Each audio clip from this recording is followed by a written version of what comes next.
Estos son palabras mayores.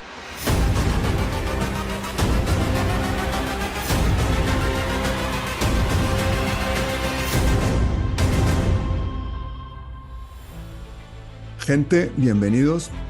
Estamos hoy con Adrián Celaya Ulibarri, que es un profesor de la Universidad del País Vasco, especialista en economía aplicada y analista geopolítico. Adrián es autor de varios libros sobre política económica. Es una persona que se ha dedicado a estudiar las causas del desarrollo de la economía social y ha escrito libros tan interesantes como El futuro de Europa. Él es el director de un centro de pensamiento y de investigación en el País Vasco que se llama el TAI Center. Les dejo el link en la descripción. Y es un invitado habitual como analista geopolítico en numerosos medios de comunicación. A mí me encanta de Adrián su capacidad no solamente de decir de forma serena y objetiva y de forma condensada situaciones complejas, sino que es una persona que no tiene ningún temor en admitir cuando algo no lo sabe, dice no lo sé, porque él lo tiene muy claro. Su labor es pedagógica y él como analista geopolítico, no como activista político, se mete en los asuntos que él domina y controla. Es algo difícil de ver porque muchas veces ve uno grandes tertulias en las que la gente intenta decir más de lo que conoce, de lo que le consta, y entonces lo que hace es confundir. En el caso de Adrián es todo lo contrario, por eso yo les invito a que escuchen con muchísimo cuidado esta entrevista. Adrián, bienvenido. Gracias, Pablo. Ha sido una presentación extraordinariamente amable y yo, por supuesto, encantado de estar contigo y con tus oyentes hoy y las veces que entiendas conveniente, por supuesto. Voy a proponerles un reto a la gente de entrada. Tú tienes un canal de YouTube relativamente nuevo que tiene muy pocos seguidores. Yo les voy a pedir a la gente que se suscriban masivamente a ese canal para que escuchen análisis geopolíticos de calidad. Además, tienen la oportunidad de hacerle preguntas a él directamente para que las conteste, porque él hace mucho eso de hacer programas de contestar preguntas. Entonces, ténganlo ahí, suscríbanse. Bueno, yo tengo muchísimas preguntas que hacerte y algunas de ellas te van a parecer muy básicas, pero yo creo que después de una guerra como la de Ucrania, en la que llevamos 120 semanas de guerra, básicamente tantos países involucrados. Eh, Quisiera saber cuál es tu balance a grandes rasgos de esta guerra, cuáles fueron las causas de esta guerra, por qué no se ha acabado si claramente ha sido una derrota militar aplastante para Ucrania y además un desastre económico para Europa, a pesar de que Ucrania ni es parte de la Unión Europea y ni siquiera es parte de la OTAN. Entonces, ¿cuál es ese panorama grande después de estas 120 semanas que tienes tú? Bueno, vamos a ver, para empezar por el principio, ¿no? ¿Por qué ha sucedido lo que ha sucedido, ¿no? Nosotros damos una diferencia clara de posicionamiento entre cómo hemos visto nosotros este tema y cómo lo han visto muchos ciudadanos de la calle. Y nos parece fundamentalmente lógico, porque para muchos ciudadanos de la calle han empezado a enterarse de este tema cuando estalla, ¿no? En el año 2022, de pronto lo que les llega a través de las televisiones es que hay un país que ha invadido otro país, ¿no? Y más o menos esto es lo que las televisiones les han explicado. Claro, el posicionamiento es muy distinto cuando, por ejemplo, en nuestro caso, de alguna forma llevábamos siguiendo lo que estaba sucediendo pues aproximadamente 10 años antes, ¿no? Y entonces, en ese contexto veíamos con claridad que había un enfrentamiento de fondo, por un lado, si se quiere, entre los países emergentes liderados por Rusia y China, y por el otro lado, Occidente. Nosotros solemos decir, bueno, las élites corporativas que controlan Occidente, que controlan Europa y América fundamentalmente, ¿no? Pero había ese enfrentamiento de fondo y un enfrentamiento más directo entre Rusia por un lado y la OTAN por el otro, que iba a estallar en cualquier momento. Entonces, durante esos años se veía que ese contexto se acercaba y ha estallado en Ucrania, como podía haber estallado quizás en Georgia, o podía haber estallado en Moldavia, pero en cualquiera de esos puntos de fricción que de una u otra forma la propia OTAN llevaba mucho tiempo alimentando, ¿no? Bueno, estalla el conflicto en Ucrania y ya pues, doy un salto de 2 años en el tiempo y para hacer una valoración, como tú me pedías, ¿no? ¿Qué es lo que ha sucedido? Bueno, básicamente lo que ha sucedido es que para sorpresa de la OTAN, es decir, desde el punto de vista de Occidente, probablemente pensaban que por fin habían conseguido que Rusia cayera en la trampa, ¿no? Es decir, hemos conseguido que después de muchos años de provocaciones por un lado o por otro, que caiga en la trampa, entre en la guerra en Ucrania y ese va a ser su fin, ¿no? Ese va a ser su fin porque Ucrania tiene un ejército muy fuerte, era el primer ejército de Europa, alimentado y entrenado y capacitado durante muchos años, durante 10 años aproximadamente desde la OTAN, no solo entrenado y capacitado, sino que además la OTAN junto con Ucrania habían preparado a Ucrania para hacer frente a la lucha contra Rusia durante todos estos años, construyendo instalaciones defensivas de primer nivel con un gasto enorme de recursos, ¿no?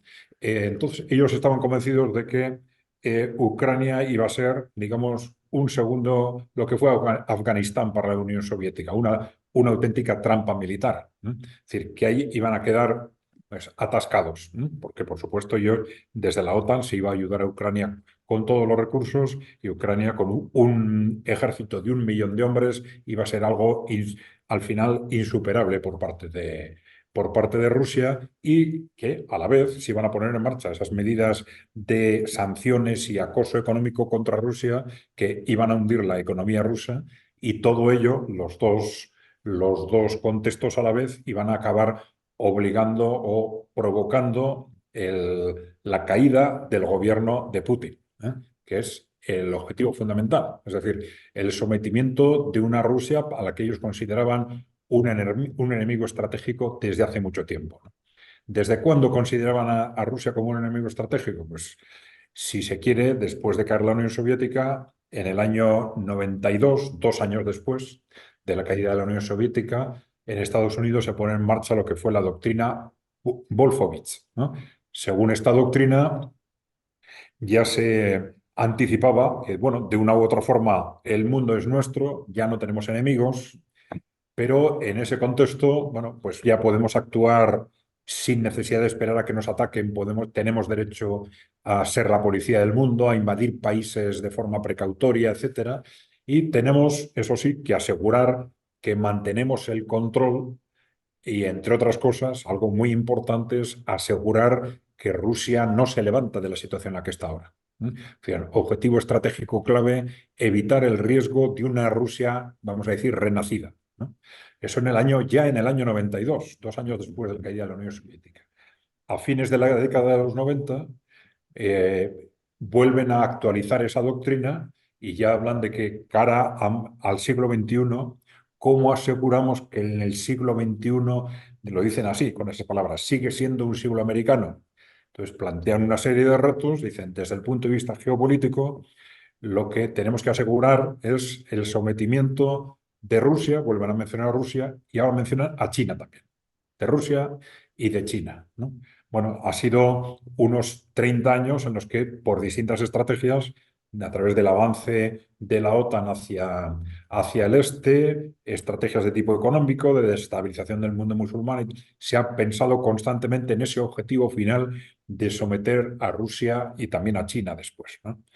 Pero claro, es que mientras tanto, en el año 2000, llegan al poder, vamos a decir, Putin o los grupos que apoyaban a Putin fundamentalmente, que eran grupos con bases importantes en el ejército, en los servicios de inteligencia, en cuadros de la administración o incluso en sindicatos, ¿no?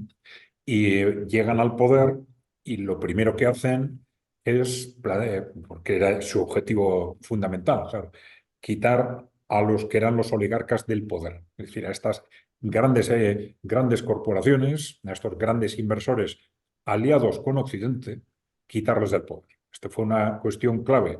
Adoptan luego otro tipo de medidas para asegurar que estas grandes empresas quedan fuera del poder, pero claro, durante unos años hay casi una guerra civil abierta con estas grandes corporaciones, que tiene una repercusión inmediata en cómo se contempla a este nuevo gobierno desde Occidente, lógicamente, ¿no?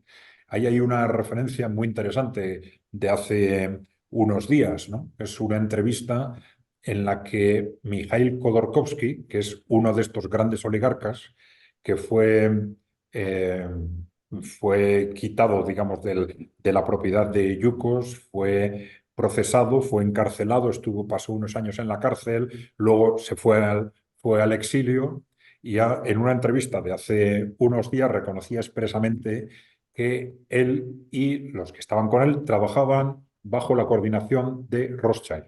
Mm. De Rothschild. Y lo ha reconocido expresamente, era algo que se sospechaba. Pero esto nos indica claramente cómo eran los mismos intereses que controlan Occidente, son los que fueron perseguidos, apartados del poder y encarcelados en Rusia. Y esto nos explica cuál es la situación de esa élite occidental, esa élite que controla Europa y Estados Unidos, a la hora de contemplar a Rusia y a la hora de contemplar el conflicto actual. Lo que está sucediendo ahora, desde hace un año aproximadamente, es que Rusia ha ganado la guerra. Desde un punto de vista estratégico. Ha ganado la guerra desde el punto de vista de lo que es Ucrania. Eh, Claro, externamente, cuando muchas personas que reciben solo información de los grandes medios de comunicación ven que las cosas no se han movido mucho en el terreno. Pero es que no estamos en una guerra de posiciones, estamos en una guerra de desgaste, ¿no? No una guerra en la que el primer objetivo sea avanzar territorialmente, sino una guerra en la que el objetivo es desgastar al enemigo. Y claro, en esa guerra de desgaste, pues el ejército ucraniano ha sido destruido, la economía ucraniana ha sido destruida, los recursos ucranianos han sido destruidos, y entonces es solo una cuestión de tiempo el que esos avances territoriales se produzcan como consecuencia del propio colapso de Ucrania.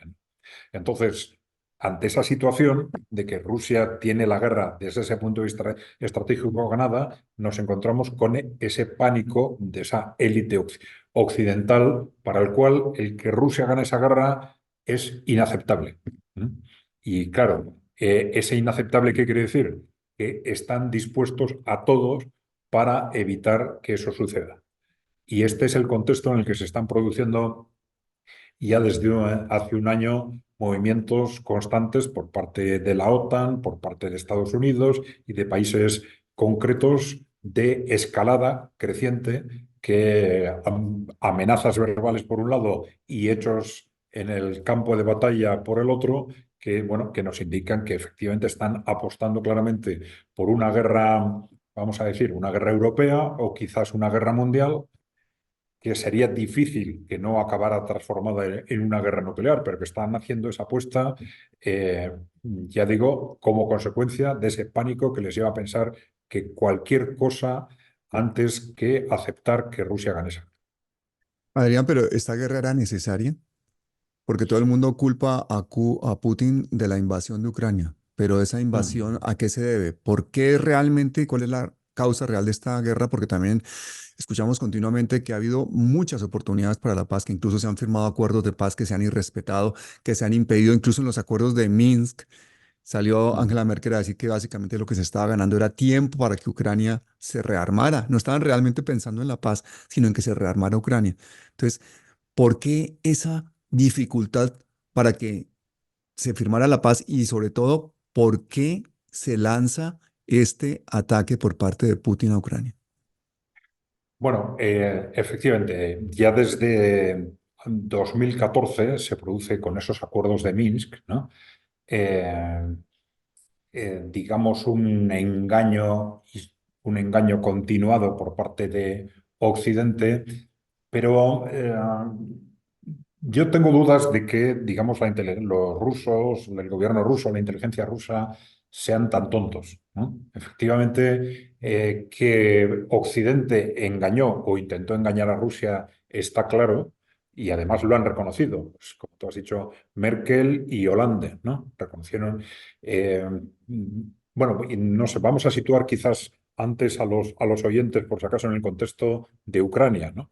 Ucrania es un país que estaba durante los últimos 30 años, de alguna forma culturalmente dividido en dos, con gobiernos que se alternaban, para sintetizarlo de alguna forma, pro Unión Europea, pro Rusia, pro Unión Europea, pro Rusia. Eran gobiernos, bueno, todos ellos más o menos corruptos, pero que, bueno, se sucedían unos a otros de forma democrática, si se quiere. Pero esto se rompió en el año 2014 cuando la Unión Europea y Estados Unidos dieron o dimos, si se quiere, un golpe de Estado. ¿Eh? Un golpe de Estado destinado a poner en el poder, a echar del poder al que entonces era más o menos un líder prorruso y instalar en el poder un gobierno no solo antirruso, sino un régimen que convirtiera a Ucrania, vamos a decir, en una punta de lanza contra Rusia, ¿no? Entonces, dentro de esa estrategia de someter a Rusia, Ucrania se iba a convertir, y eso es lo que pasó, ¿eh? El objetivo era convertir a Ucrania en el instrumento para acabar sometiendo a Rusia, desgastando a Rusia, atacando a Rusia, ¿no? Bueno, y esto es lo que hicieron desde entonces durante 8 años. Primero, impulsar crecientemente la radicalización ideológica, vamos a decir, antirrusa de la población ucraniana, militarizar Ucrania, crear un ejército muy poderoso, ya digo, el más poderoso de Europa, prescindiendo de que no tiene armas nucleares, pero y sin ninguna duda el ejército más fuerte de Europa, bueno, si descontamos Turquía también, ¿eh? En ese contexto de un creciente armamento de Ucrania para hacer frente a Rusia, que no era otro el objetivo, se producen los acuerdos de Minsk intentando llegar a una paz por los conflictos que se habían abierto en el Donbass, etcétera. Y aparentemente, bueno, esos acuerdos no se cumplieron sistemáticamente por un lado, y lo único que hizo Occidente es, como tú has dicho, ganar tiempo mientras armaban a Ucrania en preparación del conflicto contra Rusia. Claro, entonces al propio gobierno ruso, desde la población rusa y desde muchos cuadros de la administración y de los servicios de inteligencia, se le estaba reprochando que tardase tanto tiempo en reaccionar, ¿no? Es decir, que hubiese permitido esto. Bueno, lo que no sabemos exactamente es, seguramente hubo un cálculo por parte de Rusia sobre cuál era el momento adecuado para reaccionar y cómo. No sabemos exactamente por qué utilizaron esa vía de atacar directamente el Donbass en lugar de utilizar una vía distinta o ponerla en marcha en otro momento. Pero está claro que su objetivo no era ni es Ucrania, su objetivo es político, no es territorial, y su objetivo político es hacer frente, pues digo, a la OTAN o, si se quiere, a la Unión Europea, ¿no? Nosotros llegamos a decir, no, no, el objetivo no va a terminar en Ucrania, el objetivo al final, desde el punto de vista de Rusia, probablemente es más Bruselas que Ucrania, ¿no? Pero después de ese golpe de Estado, durante esos 8 años, ¿cuáles eran los intereses de las compañías occidentales en Ucrania? ¿Qué pasaba allí? Porque todos estamos escuchando que es un país o que era un país muy corrupto, que sigue siendo un país muy corrupto, que había grandes Mm. intereses occidentales allí, que incluso la CIA puso una cantidad de centros de entrenamiento durante todo ese tiempo que han funcionado allí, Sí. y que además incluso, por ejemplo, el hijo de Biden pues ha estado trabajando involucrado y en casos de alta corrupción allí. Cuéntanos un poquito esa parte, digamos, empresarial ahí a nivel de Ucrania y esa explotación por parte de compañías occidentales de los recursos naturales de Ucrania. Sí, Ucrania ha sido un país muy mal gestionado, pero tremendamente rico, ¿no? Rico en recursos y también en potencial económico en general, ¿no? Ucrania era una de las regiones más desarrolladas de la Unión Soviética, ¿no? Tuvo una caída muy fuerte con el fin de la Unión Soviética, como tuvieron también otras regiones, como tuvo Rusia. Pero claro, la diferencia es que Ucrania en estos 30, 35 años no se ha levantado de esa situación, ¿no? Cayó en manos de oligarcas corruptos como cayó Rusia en los años 90, pero Rusia 10 años después se empezó a levantar a través de lo que se llamó la Revolución Putin, pero Ucrania no. Entonces, Ucrania tuvo un deterioro constante, una caída del PIB al 50% y continuaba estancado sin salir de ahí, sin salir de ahí, a pesar de que el potencial en recursos, el potencial industrial que tenía en principio la economía ucraniana era importantísima. Bueno, desde el punto de vista de los intereses occidentales, bueno, el acceso a los recursos de Ucrania pues es algo en sí mismo tremendamente importante. Recursos minerales y recursos agrarios. Siempre se ha hablado, esto tradicionalmente, de que las tierras de Ucrania son probablemente las mejores de Europa, ¿no? Pero independientemente de esto, bueno, también ha habido intereses, como tú has comentado, de tipo a través de mecanismos de corrupción, ¿m? De mecanismos de corrupción, porque los gobiernos de Ucrania han sido todos extraordinariamente corruptos y esto ha abierto las puertas a compañías occidentales y a políticos occidentales para lucrarse en operaciones extrañas, ilegales, etcétera, de todo tipo en Ucrania, ¿no? Pero de cualquier forma yo creo que esto no debería despistarnos, ¿no? Porque esos objetivos económicos son importantes, pero el objetivo con respecto a Ucrania fundamental, sí, yo creo que siempre ha sido geopolítico, ¿no? Siempre ha sido este objetivo que comentábamos de que en esa choque, en un momento determinado latente y ahora ya en un choque abierto entre Occidente o esas élites occidentales por un lado y los países emergentes, Rusia y China por el otro, y Rusia de forma directa en Europa, Ucrania iba a ser un pilar fundamental para hacer frente a Rusia y someter a Rusia, someter al gobierno ruso en principio, ¿no? O sea que al final lo que quieren es básicamente fragmentar a la Unión Soviética como de lugar. Pero también escuchamos, a ver, y sorprendentemente, la actitud de Europa. ¿En qué momento perdió Europa su hegemonía, su soberanía nacional? Una Europa que estaba totalmente doblegada a la OTAN, una Mm. Europa que está sufriendo una crisis económica consecuencia de estar comprando un gas muchísimo más caro, porque precisamente el propio Occidente vuela el Nord Stream 2 y por otra parte vemos todas esas jugadas económicas en las que se sigue comprando también gas a Rusia. O sea, yo no entiendo, sinceramente, por una parte, cómo la economía va por un lado y la geopolítica parece ir por otra y los intereses militares ir por otra, pero parece que el dinero de todas las formas fluyen en una misma dirección, concretamente hacia Estados Unidos. Explícame un poquito ese cuadro macroeconómico porque yo, sinceramente, me pierdo ahí.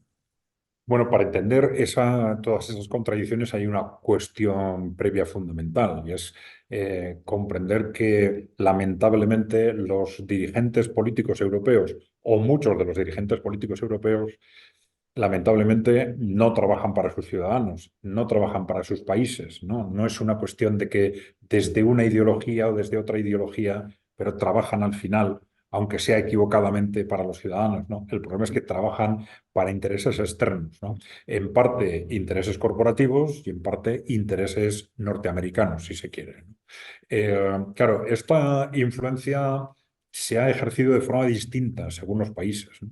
Por ejemplo, Alemania ha tenido tradicionalmente una influencia muy directa de Estados Unidos que viene de la Segunda Guerra Mundial, ¿no? Digamos, hay unas fuerzas militares permanentemente estacionadas en Alemania que están ahí desde la Segunda Guerra Mundial. Eh, Cuando se aprueba la Constitución alemana, en realidad fueron las potencias aliadas las que la aprobaron. Es el único país de Europa Occidental que no ha aprobado su propia Constitución, ¿no? Pero esto nos da una idea de hasta qué punto el marco institucional de la propia Alemania estaba perfectamente controlado desde Estados Unidos y desde sus servicios de inteligencia, ¿no? ¿Y que estás diciendo Nosotros, que Alemania funciona prácticamente como si estuviese ocupada? bueno, no directamente, pero en buena parte ha funcionado como un país ocupado, ¿no?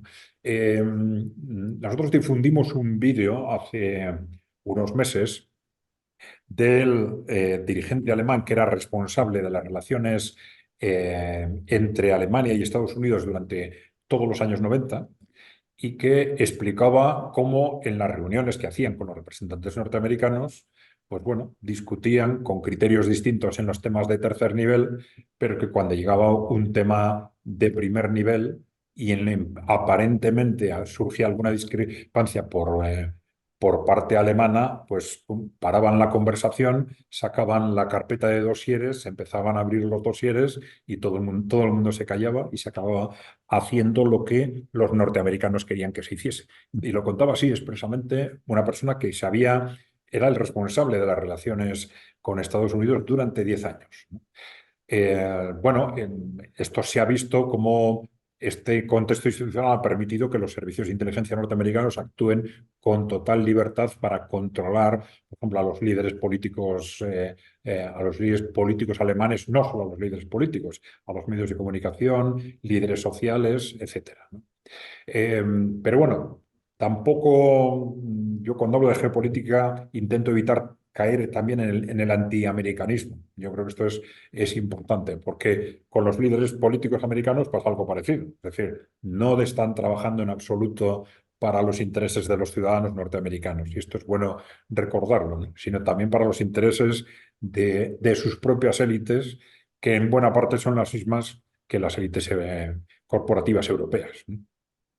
Esa parte de tus análisis a mí me encanta porque realmente después de hacer un análisis o de estar viendo una situación de estas complejas, empiezan a borrársele a uno las fronteras de los países, empiezan a aparecer otras fronteras invisibles de estas corporaciones que manejan el planeta entero, aparecen mapas en los que es BlackRock, pero empiezan a aparecer unas pocas familias, unos pocos banqueros y una cantidad de escenarios tan diferentes en los que al final el poder y la riqueza pues fluyen en una sola dirección, mientras que en la base de la pirámide de millones de personas pues se ven en guerras, en la miseria y sobre todo también en la desinformación. Yo creo que el gran éxito de todas estas élites es conseguir ganar esta batalla cultural en la que personas como tú que tenían que tener millones de oyentes, tienen pocos oyentes. Entonces, desde aquí otra vez más la invitación a la gente que nos esté oyendo en este video a que se suscriban al canal de Adrián. Ahí les dejo el link en la información. Adrián, ¿cómo se relaciona esta guerra con el genocidio de Palestina? ¿Qué tiene que ver esto? Porque es que vemos todas estas industrias armamentísticas saliendo, mejor dicho, batiendo todos los récords de ventas. Vemos esta batalla cultural para que no se condene el genocidio. Vemos todas las inconsistencias en Naciones Unidas. ¿Qué relación hay entre el genocidio de Palestina? ¿Por qué ha sucedido en este momento? ¿Y por qué la guerra de Ucrania y el genocidio de Palestina compiten en el interés de la opinión pública? Sí, este es un tema interesante y que no es fácil analizarlo con precisión en los detalles, digamos, ¿no? Pero bueno, yo lo que sí tengo claro es que no es casualidad que este conflicto en Gaza haya estallado ahora, ¿no? Ya he estado yo ahora teniendo en cuenta las partes que han participado en el mismo. Eh, Parece muy claro que de una forma u otra esto lo que ha hecho es abrir el conflicto en Gaza, lo que ha hecho es abrir un segundo frente. ¿Mm? Un segundo frente dentro de ese choque entre los países emergentes y las élites occidentales, ¿no? Ahora, el tema es quién lo ha abierto, y eso es algo que no está del todo claro, ¿no? Porque ahí efectivamente tenemos un movimiento por parte de Hamas, del movimiento Hamas, de ataques al territorio de Israel, que este aparenta ser el movimiento inicial, pero luego sabemos que los servicios de inteligencia israelíes tenían conocimiento de que ese ataque se iba a producir y que, bueno, hay distintas versiones, pero que en buena parte parece que o bien gestionaron absolutamente mal la reacción, la respuesta a ese ataque, o bien de alguna forma consintieron o facilitaron que ese ataque se produjera con el fin de tener un argumento para lanzar la campaña sobre Gaza, ¿no? Entonces, que el objetivo final ha sido abrir ese segundo frente está claro. Lo que no queda claro es cuál de las dos partes ha considerado que le interesaba abrir ese segundo frente, ¿no? Bien, como se ha abierto el segundo frente, lo que suceda con ese segundo frente necesariamente va a tener algún tipo de relación con el primero. Y esto lo vemos a la hora de valorar, es muy importante a la hora de valorar, por ejemplo, el posicionamiento de Israel en este caso, ¿no? Vemos cómo a medida que van pasando los meses, Israel se va viendo en una situación difícil, cada vez más difícil aparentemente. Su economía se está hundiendo, no consigue los objetivos militares que esperaba conseguir, tiene 5 frentes militares abiertos y que claramente Israel lo que plantea es lo que intenta conseguir una escalada. Una escalada que responde también a la lógica, a lo que estaba siendo la lógica de los gobiernos de Israel en los años anteriores, ¿no? Que eran, digamos, una serie de provocaciones a veces contra los palestinos, provocaciones absurdas contra los palestinos, a veces contra territorios de otros países como Siria, y con ataques, muchos de ellos sin sentido militar, que eran claramente provocaciones, intentando crear un conflicto mayor. Y claro, todo esto solo tenía la explicación de que Israel se estaba viendo en un contexto estratégico tremendamente difícil. ¿Por qué? Porque, bueno, Israel ya sabemos que es un país pequeño que está rodeado de cientos de millones de musulmanes que, bueno, con los gobiernos tiene una u otra relación, pero son cientos de millones de musulmanes que consideran a Israel como un cuerpo extraño, como un invasor, ¿no? Es una situación estratégicamente tremendamente difícil y que se ha mantenido, Israel ha podido mantener sus políticas, vamos a decir, expansionistas o hegemonistas exclusivamente por el apoyo de Estados Unidos y gracias a que Estados Unidos ha tenido la hegemonía mundial. Pero ahora estamos en un contexto en que Estados Unidos está perdiendo esa hegemonía mundial por el empuje de los países emergentes. Y claro, ese es un contexto que es una amenaza estratégica clara para el futuro de Israel. Si Israel ya ve que ya no va a poder tener ese apoyo del gran hegemón norteamericano, pues tiene dos opciones, ¿no?, para enfrentar ese futuro, o radicalmente revisar sus relaciones con el pueblo palestino y empezar a intentar tejer otro tipo de relaciones de tú a tú o de respeto mutuo que les permita definir un futuro en común en uno o dos estados con una con otra estrategia, o bien romper el tablero, o bien romper el tablero antes de que sea demasiado tarde y provocar un conflicto internacional de una escala X, ¿no?, pero que permita romper el tablero y evitar que se genere ese contexto futuro. Bueno, hay que tener en cuenta que las élites que controlan Israel son parte, no son los únicos, como dicen algunos, pero son parte de esas élites corporativas occidentales a las que estábamos haciendo referencia, ¿no? Entonces, claro, el gobierno de Israel, en el contexto actual en el que el conflicto en Gaza les está yendo tremendamente mal, bueno, ¿por qué? Una pregunta muy importante es ¿por qué están haciendo lo que están haciendo, ¿no? En ese contexto histórico tan difícil para ellos, ¿por qué lanzan una campaña tan agresiva, haciendo públicamente declaraciones tan disparatadas, genocidas, pues con personas, no el propio Netanyahu, pero personas de segundo nivel, periodistas de primer nivel de los medios de comunicación, diciendo que hay que echar a los palestinos al mar, que hay que acabar con la población de Gaza, soltando repetidamente estas cosas y luego provocando masacres continuas en Gaza que se hacen públicas inmediatamente? Son movimientos que no solo están destruyendo la imagen de Israel en el mundo, sino que están colocando a Israel en una situación cada vez más difícil desde el punto de vista de ese futuro que viene, ¿no? Tiene mucho sentido. Ya sabemos que hay una buena parte de la sociedad de Israel, hay una mentalidad, vamos a decir, supremacista, ¿no? Pero no han actuado históricamente de una forma, dentro de sus esquemas, de una forma bastante racional, ¿no?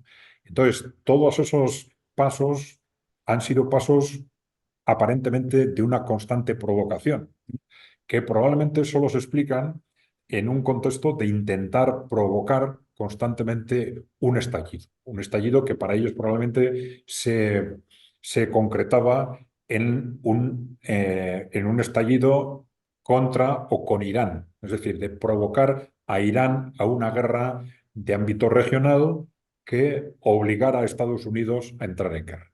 Entonces, claro, esto, si pudieran haber algunas dudas sobre cuáles eran los objetivos de Israel en este sentido, yo creo que se disiparon en el momento en que Israel ataca el consulado de Irán en Siria, ¿no? Algo que es una declaración de guerra y que solo se entiende en un contexto claro de provocación, de intentar conseguir a toda costa una guerra contra Irán. Esto, bueno, se produjeron ataques a partir de ese momento más o menos medidos entre Irán e Israel que evitaron esa escalada, pero sí nos revelan claramente que ese es el contexto en el que probablemente Israel está situado. Pero también es cierto que Israel puede hacer un movimiento de ese tipo, pero difícilmente las élites occidentales le van a permitir hacer movimientos de ese tipo sin tener en cuenta las estrategias globales. Es decir, si dentro de ese conflicto global entre el mundo occidental y los países emergentes no interesa que se le desate una guerra regional en Oriente Medio, no van a dejar que Israel la provoque. Y si se les escapa en un acto concreto, no va a haber uno segundo, ¿no? Y a la inversa, por lo que decíamos, claro, Israel tiene, por un lado, influencia muy alta, claro, en las élites norteamericanas, en esas élites corporativas, pero es solo parte de esas élites, ¿no? Probablemente ahí necesariamente, si no en el primer momento, pero en un segundo momento, las estrategias se han coordinado entre ellos a la hora de definir, bueno, qué hacemos en el frente Ucrania, qué hacemos en el frente de Gaza y quizás qué hacemos en el frente de Taiwán. Ya lo iremos viendo. Cuando tú ves las imágenes que llegan de, de Gaza, de Rafah, que son desafortunadamente la diferencia posiblemente grande que hay entre este genocidio que lo estamos viendo en vivo y en directo, con otros que han sucedido a lo largo de la historia, de los cuales no hemos visto imágenes.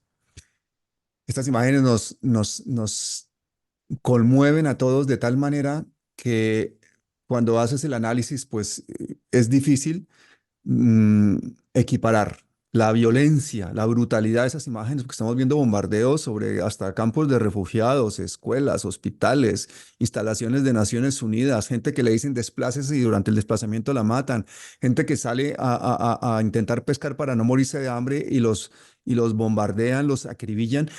Toda clase de imágenes y un 70% de víctimas son mujeres y niños. Estamos hablando de casi ya 20.000 niños asesinados en un genocidio que yo creo que la persona en este momento que no sea capaz de pronunciar esa palabra, genocidio, está de alguna forma legitimándolo. Hasta ese punto hemos llegado, pero cuando tú ves la actitud de Israel a nivel internacional, aparte de lo de Damasco, el resto relativamente ha sido acciones relativamente atemperadas, como si hubiese una mano negra que le está diciendo, haz lo que te dé la gana en Gaza, Mm, pero no me la líes a nivel internacional porque tengo mm. elecciones este año. ¿Puede ser eso lo que está pasando? Bueno, las elecciones sin duda son importantes y estas, más que nunca, estas elecciones norteamericanas. Eh, Porque, claro, tradicionalmente las elecciones, el debate o las opciones entre Partido Demócrata y Partido Republicano, pues al final eran matices, ¿no? El que ganara uno o ganara otro no cambiaba gran cosa. Sin embargo, ahora sí, ¿no? Ahora sí, y claro, si nos vamos en el tiempo, posiblemente no estamos en un contexto de ese tipo desde mitad del siglo XIX. Claro, ¿y qué pasó a mitad del siglo XIX cuando hubo un bando con ganador y otro perdedor que no aceptó los resultados? Pues tuvieron una guerra civil. Entonces, claro, esto no es del todo extraño, aunque sea bárbaro, ¿no? Porque se suele decir, nosotros hemos comentado alguna vez, que con un tanto de cinismo, ¿no? Que la democracia funciona bien cuando no hay nada importante en juego, pero en cuanto empieza a haber cosas importantes en juego, tenemos una enorme tendencia a romper el tablero, ¿no? Entonces, claro, Estados Unidos está ante ese riesgo. Sin embargo, yo creo que a pesar de esto, siendo esas elecciones importantes, yo creo que lo más importante es ese enfrentamiento con los países emergentes, ¿no? Lo más importante para esa élite corporativa. Yo creo que las elecciones pueden ser para ellos decisivas, pero hay muchos elementos detrás de esas elecciones que les pueden permitir o no controlar la situación distintos de la elección en sí misma, ¿no? Y, eh, y probablemente lo que sea ese choque geopolítico global, ese enfrentamiento incluso militar ya en este momento puede tener más importancia que unas u otras elecciones, ¿no? ¿Y tú crees que esta cúpula sionista psicopática que está en este momento gobernando Israel sería capaz de utilizar armas nucleares en un momento dado? Bueno, la verdad es que si nos atenemos simplemente a las cosas que están diciendo, pues hay que pensar que sí, ¿no? Claro, no las dice Netanyahu, ya digo, pero personas de segundo nivel diciendo que hay que echar bombas atómicas en Gaza, pues hemos tenido, ¿no? Y ya digo, líderes de primer nivel, líderes mediáticos de primer nivel de las televisiones israelíes diciendo cosas de este tipo, pues los hemos tenido, ¿no?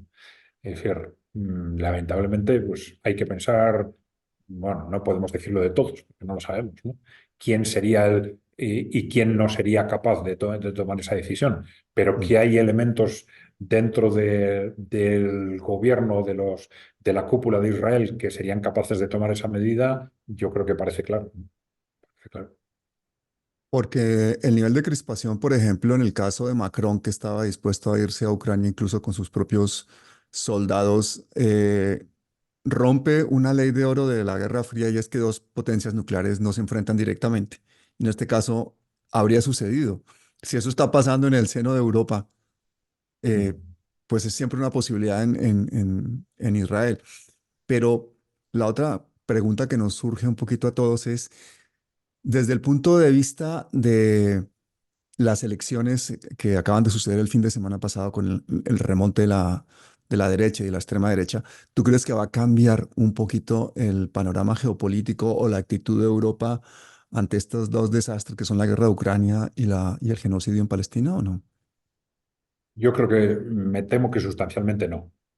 Sustancialmente no, porque independientemente de la situación en países concretos, que eso hay que analizarlo por separado, me estoy refiriendo a Francia y a Alemania en concreto, fundamentalmente a Francia. Bueno, la composición fundamental del Parlamento Europeo no cambia.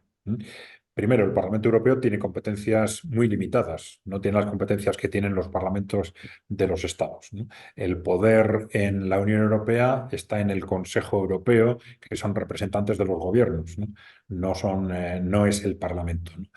Y incluso dentro del Parlamento, digamos que los grupos mainstream, los grupos mayoritarios tradicionales, han votado conjuntamente en casi todos los temas importantes, ¿no? Los socialdemócratas, el Partido Popular, el Grupo Popular y los liberales, ¿no? Y esto van a seguir haciendo. Con lo cual, con esos nuevos grupos de derecha populistas ahora van a tener un mayor peso, pero esto no va a incidir en las decisiones de fondo, ¿no? Y como estamos jugando, digamos, a corto plazo, lamentablemente en todo, teniendo en cuenta esa amenaza de guerra europea que tenemos sobre la mesa, pues yo creo que las decisiones en un tiempo previsible durante los próximos años se seguirán tomando de la misma forma. Otra cosa es que estas elecciones sí pueden haber creado un impacto en la opinión pública que incida en las elecciones posteriores, ¿no? En lo que van a ser las elecciones en Francia, estas elecciones legislativas, o por ejemplo en las elecciones regionales que se van a producir en Alemania, donde sí ha habido un corte muy radical, curioso, después de 30 años, ¿no? De 35 años, pero entre lo que fue la Alemania Oriental y el resto de Alemania, ¿no?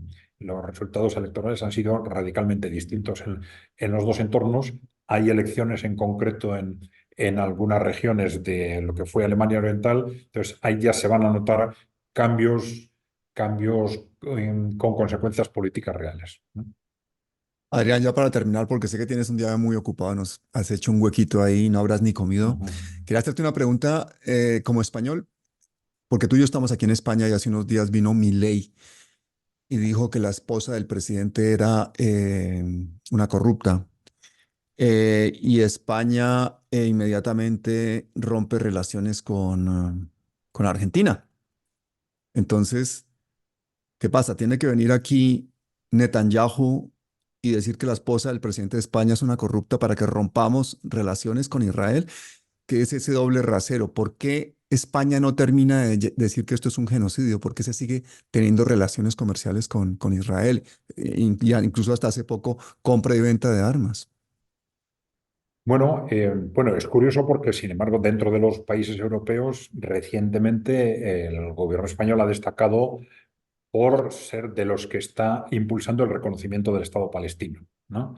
Y, pero efectivamente, como tú comentas, en una contradicción permanente, que nosotros hemos hecho referencia a esto no ya solo desde el punto de vista de los gobiernos, sino incluso desde el punto de vista de los movimientos sociales europeos, ¿no? Porque hay un movimientos sociales que se están moviendo de forma muy activa en relación con lo que está sucediendo en Gaza, y eso está muy bien, pero resulta sorprendente el que, el que no se esté moviendo prácticamente nada en relación con el riesgo inmediato que tenemos de una guerra continental en Europa y quizás de una guerra nuclear, ¿no?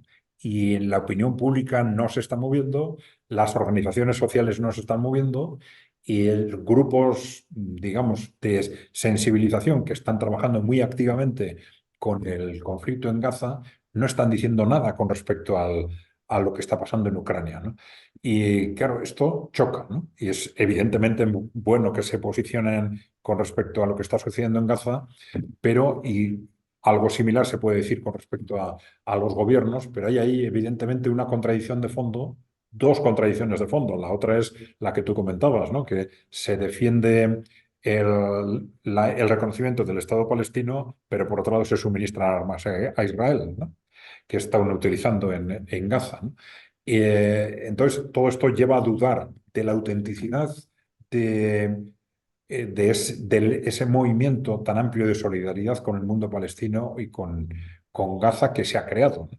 Claro, no estoy poniendo en cuestión que evidentemente eso sea algo bueno, que es, pero no me resultaría extraño que esto se esté facilitando incluso con el fin de que a corto plazo, teniendo en cuenta que quizás el objetivo fundamental a muy corto plazo es provocar ese estallido en Europa, que se está intentando de alguna forma despistar hacia otro entorno geográfico a la opinión pública, ¿no? Y es increíble que hoy en día que tenemos todos teléfonos, computadores, televisiones, que estamos súper informados, que con un solo botón puedes alcanzar el planeta entero, la gente sea tan manipulable como para no darse cuenta que estamos en guerra en territorio europeo, que ya van 600.000 o así de jóvenes asesinados, que entre otras cosas han muerto luchando por una soberanía de su país, cuando en realidad su país se lo va a quedar BlackRock ahora más que nunca, Mm. y seguimos sin mover los brazos. Quiero hacerte una pregunta personal, Adrián, y perdóname que te la haga. ¿Cómo consigues tú, con todo ese conocimiento que tienes, que es enciclopédico, de la geopolítica mundial, continuar, continuar con esta labor de pedagogía, viendo esa aparente falta de empatía o esa indiferencia del público en general hacia un tema tan crucial como la paz mundial? Bueno, vamos a ver. Yo creo que hay indiferencia en general sobre lo que pasa porque en buena parte hay desconocimiento en una parte fundamental de la población.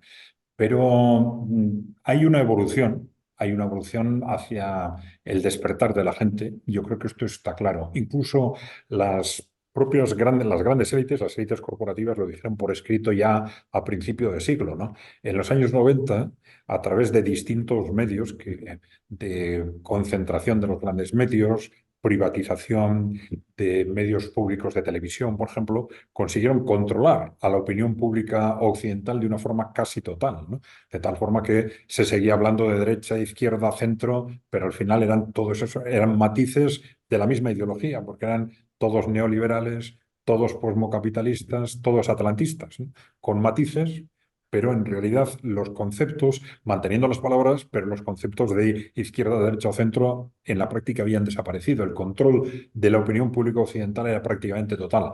Pero ellos mismos decían, pero cuidado, porque ahí tenemos un instrumento que está haciendo que muy lentamente, pero que empecemos a perder el control de una parte creciente de la población, que es Internet, ¿no? Y, y la verdad, han utilizado luego distintos instrumentos para hacer frente a este reto, como la creación por parte de los servicios de inteligencia de las redes sociales, etcétera, y luego instrumentos de censura, ¿no? Pero sí es cierto, yo sí tengo la sensación de que hay un despertar creciente de la población del mundo en general, pero de Occidente en particular en este caso, claro, el gran problema es el tiempo, ¿no? si vamos a tener tiempo de que ese despertar llegue a tiempo para cambiar las cosas antes de que todo estalle, digamos, ¿no? Entonces yo creo que, bueno, tenemos que tener todos una confianza en que en algún momento ese creciente despertar de la gente, aunque haya sido minoritario, bueno, algunos hablaban, pero claro, dar cifras en este sentido no tiene mucho sentido, de que había sido un 5, un 10, que ahora puede ser un 15% de la población occidental, eso cambiará de país a país seguramente, ¿no? Pero claro, también es cierto que es un despertar muy desorganizado. Es un despertar muchas veces individual, que consigue cada persona cuando se ponen delante del ordenador y ven, por ejemplo, tu canal o otros canales similares, ¿no? Pero claro, lo que nos faltan son organizaciones intermedias. Porque la gente nunca se moviliza si no hay organizaciones intermedias, que es un papel que han realizado históricamente los partidos políticos, los sindicatos, las asociaciones, organizaciones de masas en general. Pero esas organizaciones de masas en los años 90 fueron prácticamente en su totalidad cooptadas, quedaron dentro del sistema, aterrorizadas por salirse de las coordenadas del sistema, y entonces o alguna de esas organizaciones es capaz de ir cambiando, o si no hay que crear organizaciones nuevas. Pero son esas organizaciones las que tienen que suponer el detonante, ¿no? Claro, nosotros, como tú has dicho, somos analistas, no somos activistas y no nos corresponde hacerlo. Si lanzamos ideas sobre quién, cómo, cuándo podría moverse en ese sentido para empezar, o bien trabajando dentro de organizaciones existentes que tengan capacidad de moverse, o bien creando nuevas organizaciones. Pero yo creo que ese es el punto clave. Por un lado, claro, está esta labor de difusión, creación, trabajo, difusión de conocimientos a través de Internet o de otros medios, que es muy importante para ir despertando conciencias y aumentando la información de la gente. Y luego, el detonante son esas organizaciones intermedias que tienen que surgir y tienen que expandirse rápidamente. Cuando la guerra de Irak salimos por millones a la calle aquí en España, tú lo recuerdas, y ha pasado mucha ingeniería social y ha pasado mucho adoctrinamiento para que hoy en día, con una guerra que lleva 600.000 muertos en territorio europeo, la gente no salga masivamente a las calles. En las manifestaciones por Palestina nos encontramos las mismas 5.000, 10.000 personas en las calles de grandes ciudades. Tampoco es tan masivo. Yo creo que la gente se ha acomodado de alguna manera. Me gustaría creer que las cosas están cambiando, pero los que hemos visto esas manifestaciones de millones de personas cuando la guerra de Irak incluso le costaron la caída de un gobierno a este país y un cambio básico en la estructura de la sociedad, hoy en día no se esté dando. Yo creo que el daño que ha hecho toda esta ingeniería social y todos estos movimientos que son básicamente disidencias controladas también se está viendo en esto. Yo quiero agradecerte esa labor inmensa que haces tú a diario desde la objetividad, desde la academia, como profesor, como analista geopolítico. Voy a invitar a toda la gente nuevamente a que se suscriba a tu canal y espero que te tengamos muchísimas veces en Palabras Mayor. Así que muchísimas gracias, Adrián. Estupendo, Pablo. Pues, por supuesto, gracias por haberme invitado al programa y estaré encantado de colaborar contigo cuando quieras. Mil gracias. Un abrazo y hasta siempre. Muy bien. Gracias. Hasta luego.